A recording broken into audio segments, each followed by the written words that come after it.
I'm Nate Hitchcock. It is a huge honor to be up here in front of you guys today. I am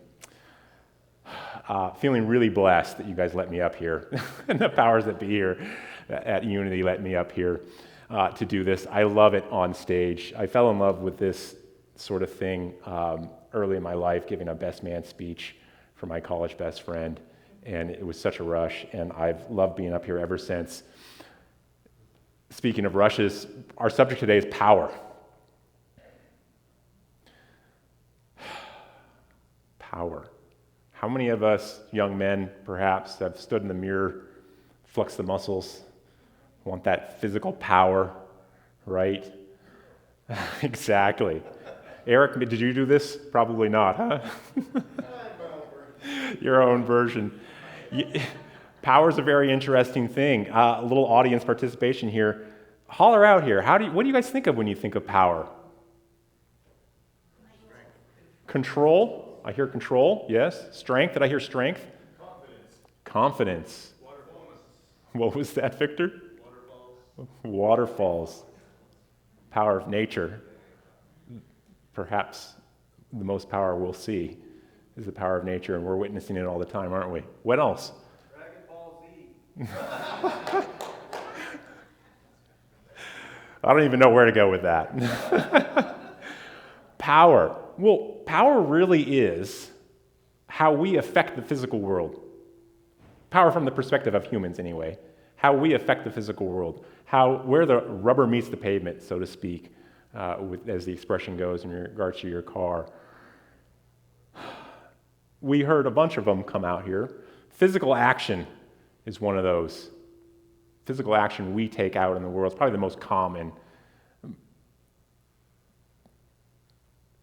Think of, for a minute, when you come in here, one of the things you get a lot at Unity, and one of the things I got a lot, one of the reasons I love coming here is the hugs.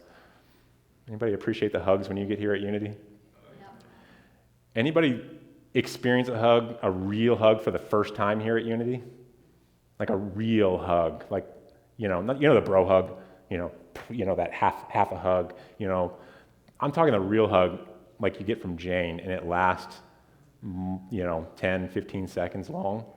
That real hug that none of us were raised to be comfortable with. Well, I certainly wasn't. The opposite of that, punching someone in the face. Just imagine if you walked in that door and somebody just socked you right in the face when you got here. Right? We're starting to see here, that's where I'm going to go with this talk, is the duality of our actions. Okay, so physical actions that we take have lots of motivations behind them. But beyond physical actions, there's actually incredible numbers of layers as I started to dig into this whole power thing and the way that we express our power in the world. Words. Hitler. Anybody hear of Hitler? Anybody aware of this particular gentleman? His words were extremely powerful. He managed to convince an entire nation to do some very terrible things with his words. He didn't go out there and hold them by the hand and lead them to it. It was his spoken words that caused those actions to occur. And then maybe on the opposite end of the spectrum, we have somebody like Martin Luther King. Free at last, thank God Almighty, we're free at last. Those words inspire a very different action, but there's still power. There's still two different men expressing their power. Something that has me up here today, and we'll hear about more of this later, Kevin's talk from years ago now on living outside your comfort zone. Kevin's words are still affecting me to this day. Anybody else wander around their day wondering, how can I live outside my comfort zone? I don't know, but hopefully I'm not the only one who was affected deeply by that particular talk about life beginning outside of your comfort zone. And countless other talks that have occurred up here. Men and women using their words, expressing their power through their mouths. I could be up here for 5 hours talking about all the different ways we can express our power. Physically, things that you can see, things you can hear. Then we have an interesting type of power. This one came to me a couple days ago. The power of doing nothing. The power of inaction. And again, there's some duality to this inaction. Perhaps your inaction is standing by. We've all seen this on the YouTube and whatnot, where people stand by with a phone in their hand while something atrocious is happening to someone. Someone perhaps is being assaulted, beaten, and someone stands behind a camera and does nothing. Inaction. That's one side of it. Then we have the other side of it. 1993 in Washington, D.C., the Maharishi effect. Have you heard of this? 4,000 transcendental meditators went to Washington, D.C. for about a month and 3/4 and meditated in this city with a very specific quest, a very specific desire. They sat there and did nothing but meditate. I'm sort of maybe pushing it a little bit by saying it's non-action, but they sat there and did nothing from a visual perspective. In doing so for 7 weeks, there was a 23.3% decrease in hate-related crimes in Washington, D.C. We're talking rape, homicide, assaults, and the like.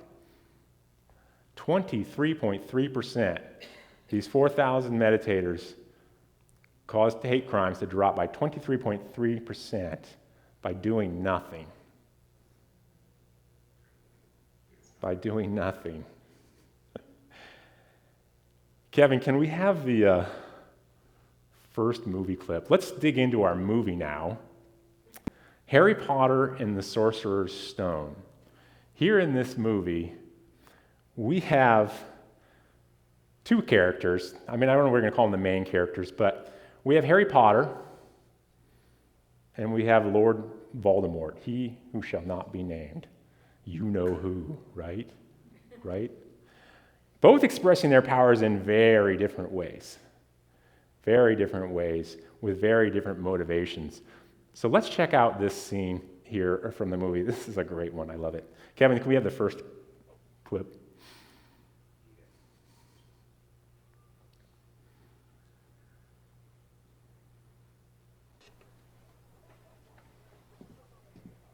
It seems only yesterday that your mother and father were in here buying their first wands.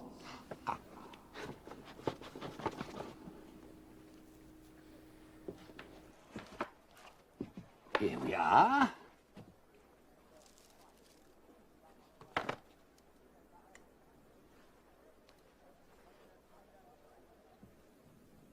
Give it a wave.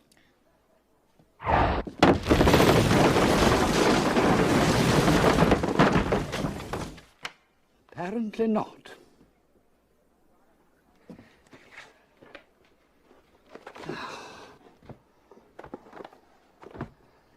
Perhaps this.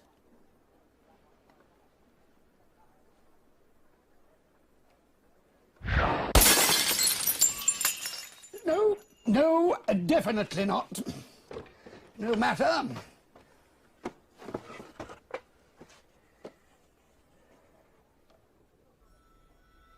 I wonder.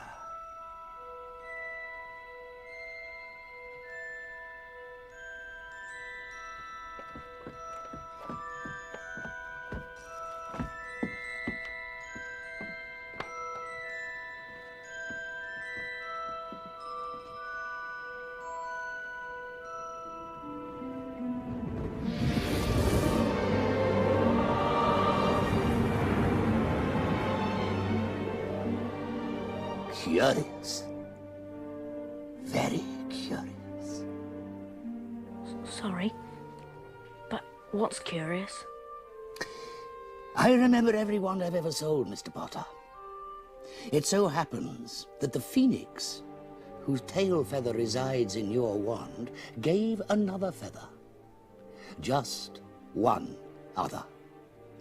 It is curious that you should be destined for this wand when its brother gave you that scar. And who owned that wand? We do not speak his name. The wand chooses the wizard, Mr. Potter. It's not always clear why, but I think it is clear that we can expect great things from you. After all, he who must not be named did great things. Terrible. Yes, but great.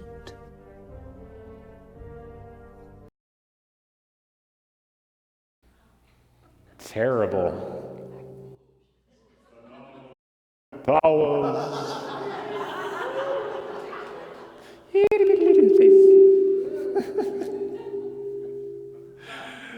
I'm going to speak. Kevin, let me know when you're ready. It's a tough job back there. I've filled that seat. Every once in a while, the entire Kubota family leaves town. And this guy has to fill in for all of them. It's not easy back there. Thank you, Kevin, for your brilliance. I really appreciate you.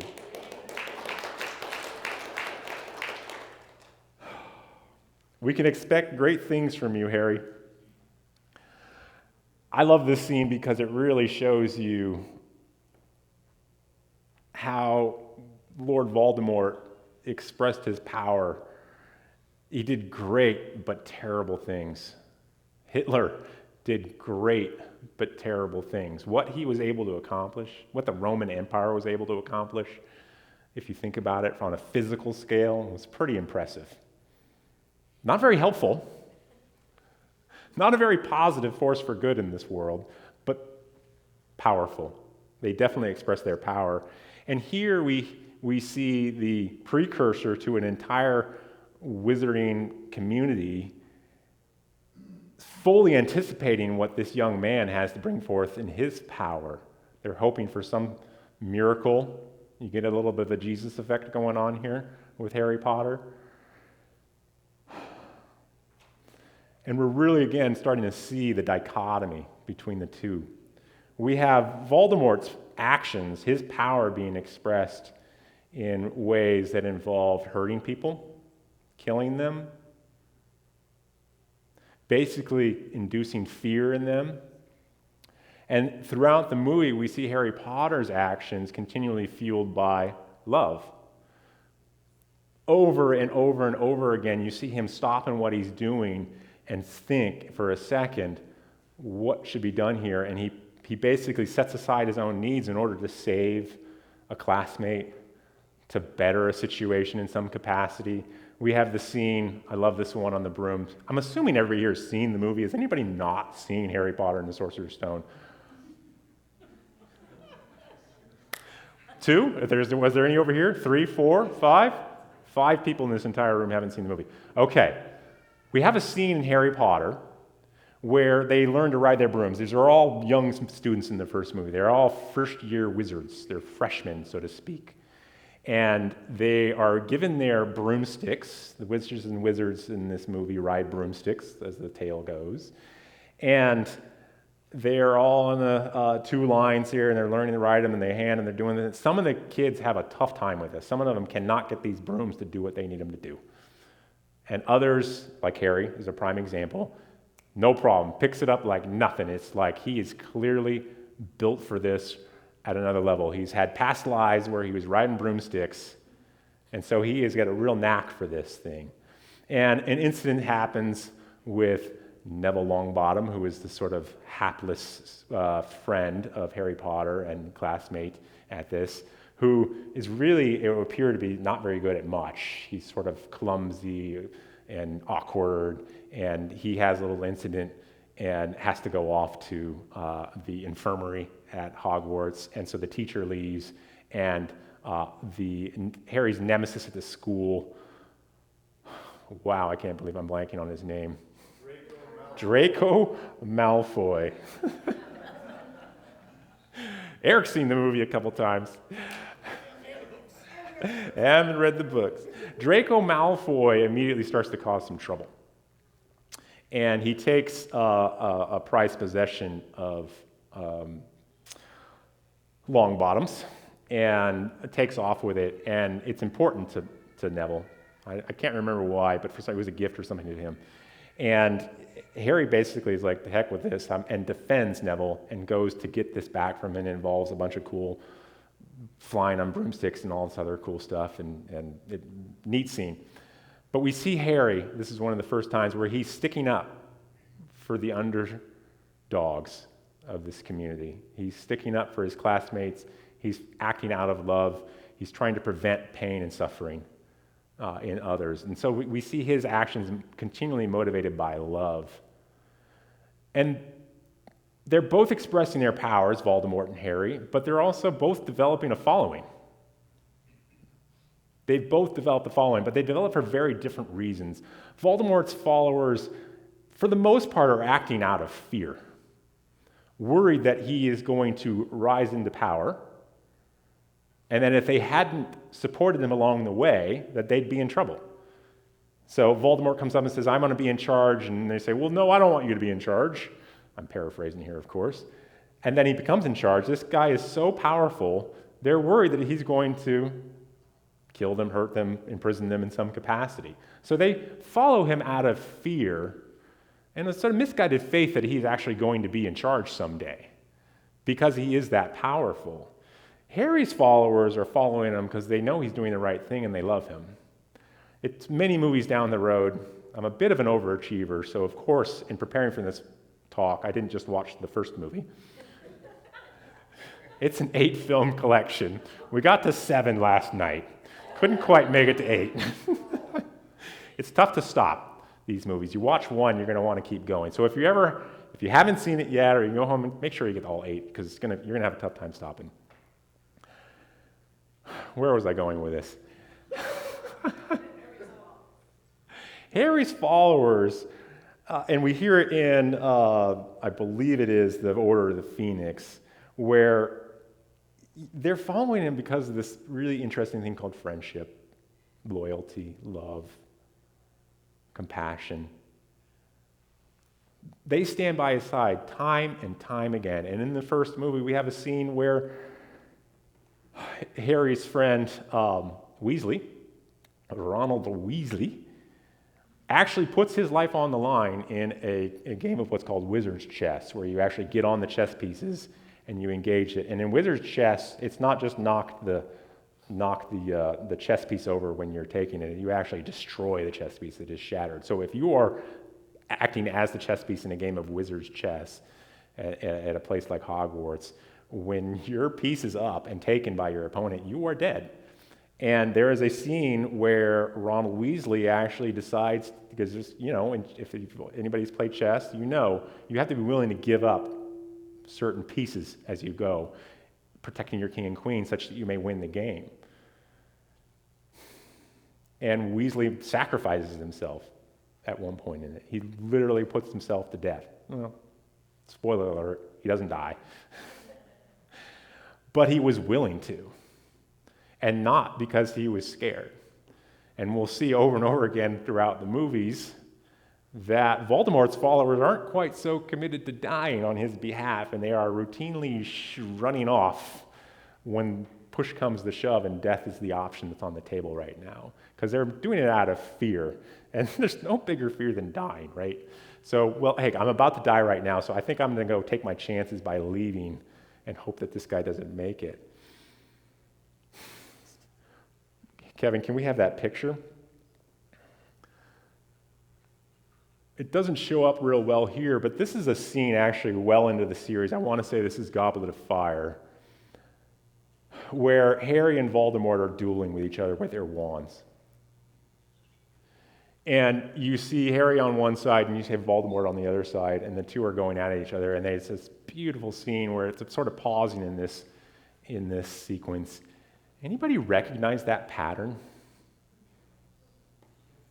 Anybody ever done the metal shavings on a magnet in physics? And you get the two ends of the magnet, the positive and the negative, and you get the two poles. Here we have the two of them going at it. And again, spoiler alert, this particular duel ends with neither of them dying. They're both sort of realizing that neither of them is able to win this particular fight. And we're really starting to see that this whole positive and negative, love and hate thing is a continual battle, but there is never any winner. There are always two sides of the same coin. One can't really exist without the other in this world of duality that we've manifested in. We also see in this scene the use of things outside of ourselves to augment our power. The wizards use their wands, they use potions, incantations, and other things to augment their power in the world. And we see that a lot.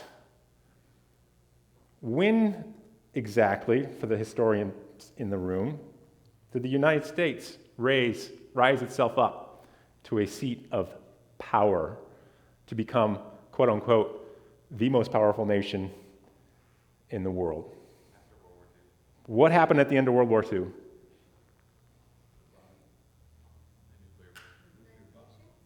The nuclear bomb. The nuclear bomb. For those of you online who didn't hear the answers, the answer was World War II. After World War II is when the United States came up in power. And what happened is we developed the A-bomb. We won the race to the A-bomb at the end of the day. We harnessed power outside of ourselves using our intellect. This is the beauty of being human.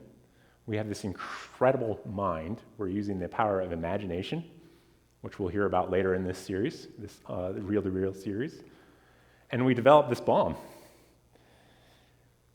And if you ask me, we had a nice 10 years after we developed this bomb, and it's been all downhill from there, because we got a little big for our britches. We figured out that we were the be-all, end-all when it comes to this power thing, this physical power thing. We've developed a way to express our power physically in the world through this bomb, and for a period of time, we were the only ones who had it. And then we had the arms race, we had the Cold War, we had the nuclear arms race, where all of a sudden other nations are starting to have it. So now we all have our two wands and we're going at it, and here we have this duality. We're stuck in this stalemate of this positive and negative. Of course, they always think they're positive, and we always think, well, and vice versa, and we think they're negative. We're stuck in this eternal duality. But we see power expressed not just in ways like the atom bomb. We see it expressed in all sorts of little ways. So this July 4th,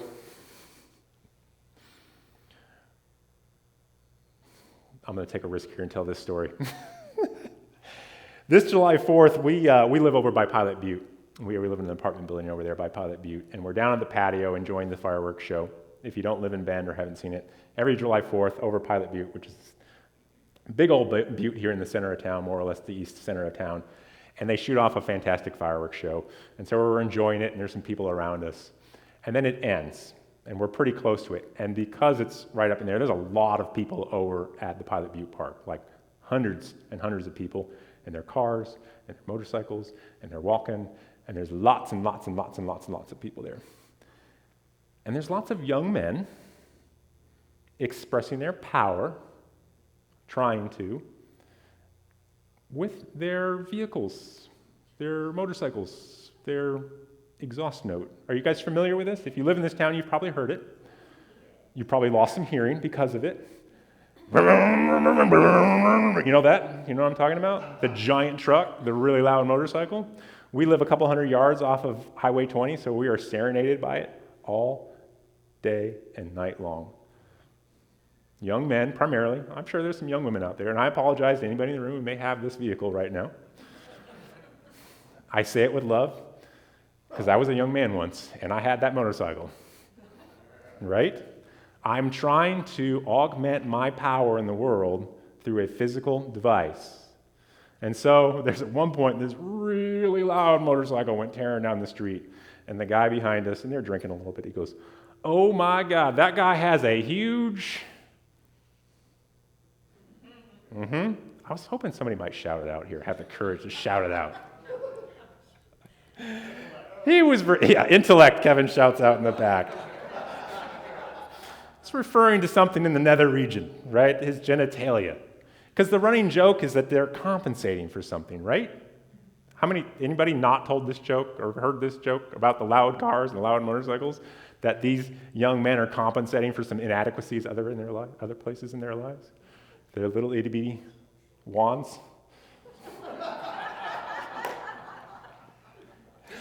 And of course, we all laughed our heads off. It was hilarious, right? But it's a prime example of feeling weak and wanting that power, that thirst and that quest for that power, and then going outside of ourselves to try and gain it, to try and gain some sort of feeling inside of power, feeling inside of acceptance and love, of enoughness is really what we're going for here, isn't it? And so we've been at this apartment for a little over 2 years now, and early on I remember lamenting to Jane, Reverend Jane Hyatt, who's our senior minister here, about this apartment and all the noise, and we open up our windows and try and get some fresh air, and then some guy goes by on his motorcycle or his giant truck, and we can't even hear ourselves think over the noise. And so I'm complaining. At this point, Jim has not come up here and given us his talk on no complaints, only praise, which I'm, for one, am still practicing. Anybody else still practicing this one on a daily basis? Eric's still got the bracelet on. And she goes, perhaps there's a different perspective we can look at these noisy motorcycles with. And ever since then, every time I hear that, I now hear, when it's ripping by, I need love.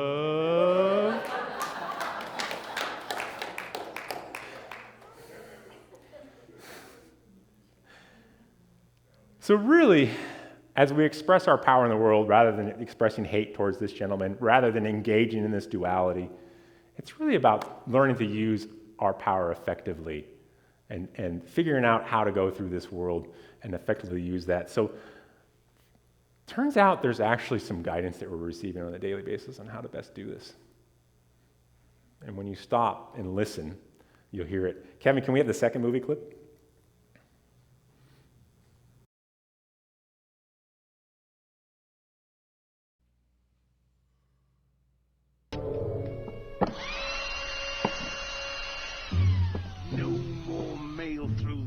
Letterbox.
Fine day, Sunday.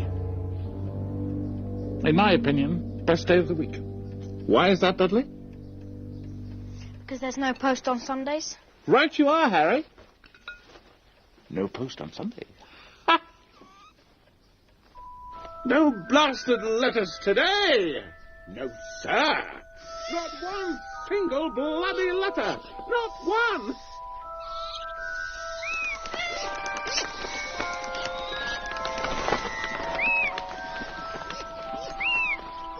No, sir. Not one blasted miserable...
Do I have my phenomenal cosmic powers? There, they're back. All right.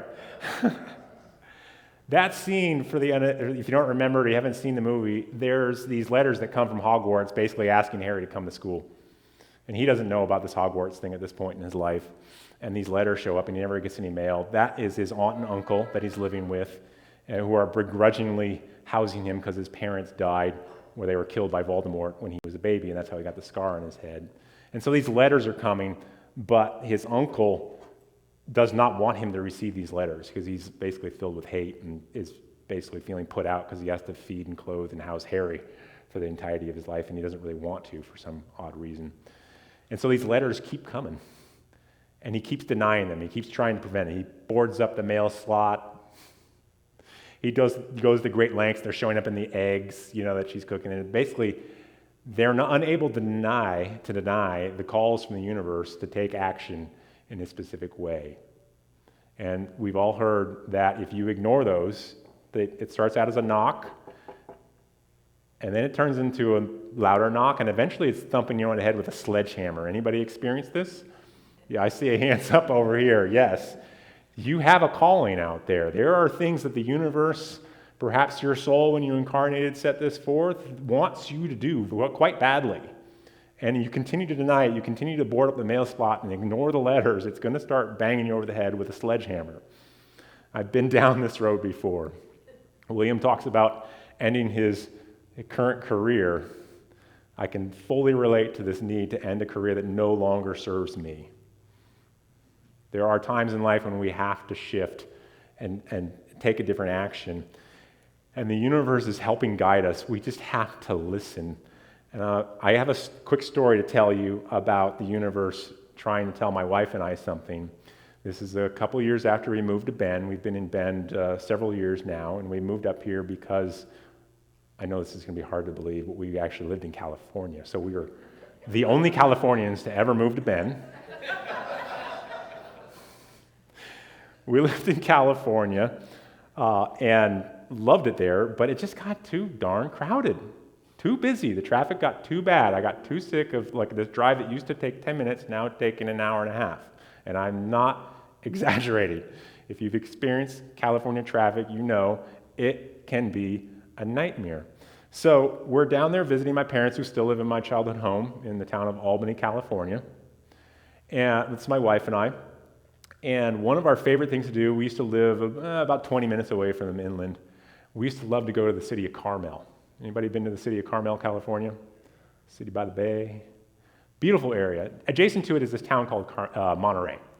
And so every time we would go on an anniversary trip, vacations, anything like that, we'd sneak down there, quick hour-long trip, not too bad of a drive down to the coast to this beautiful town. And one of the things we loved doing while we were down there was going to this Mexican vegan restaurant called El Cantaro. Anybody? No? Okay, you are missing out. Not just because it's vegan. This is out of this world food.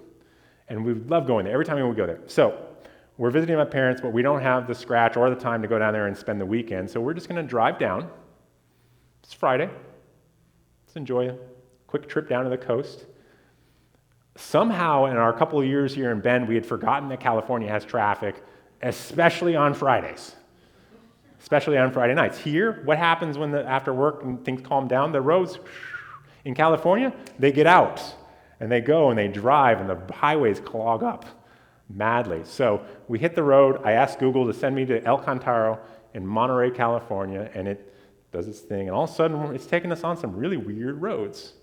We're in this rental minivan and we've got our two dogs in the back.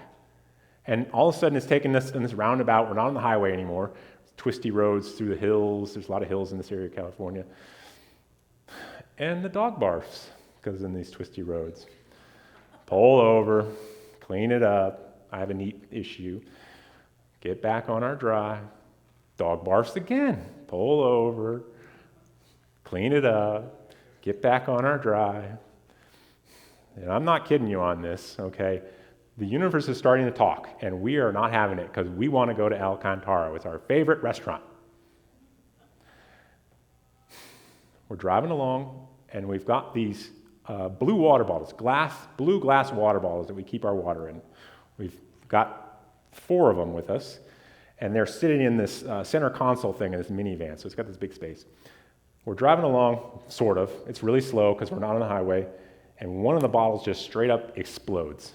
Just poof, glass shatters, and fortunately it's in this big cubby, so it all sort of just goes in there. It's not that big of a deal. Pull over, clean it up.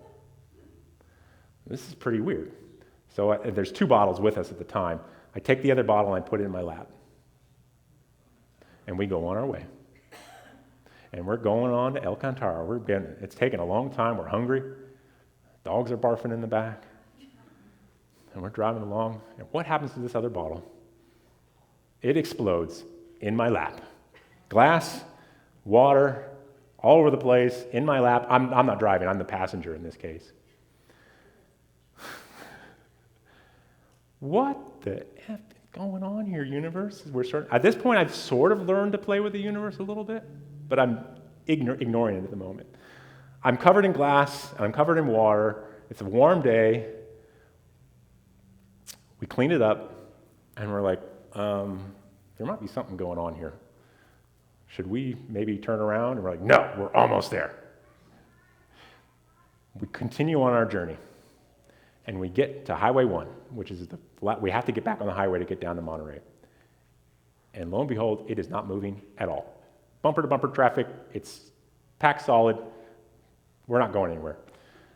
We're sitting in this, we got to make a left, where it's moving that way, because everybody's heading into Carmel. It's moving in that direction. We could turn around and go home. Nah, we're going to pursue this. We're going to continue to insist on our will. We go on this, turn on, keep going. Finally, we get to the restaurant. The restaurant is closed for a private event on a Friday night. The universe is trying to tell us this the entire time, that this is a fruitless journey to a restaurant that's not even open. We get out of the car, and I literally look up. I may have said some unpleasant things to God, but then I surrendered. I said, okay, fine. You're in charge.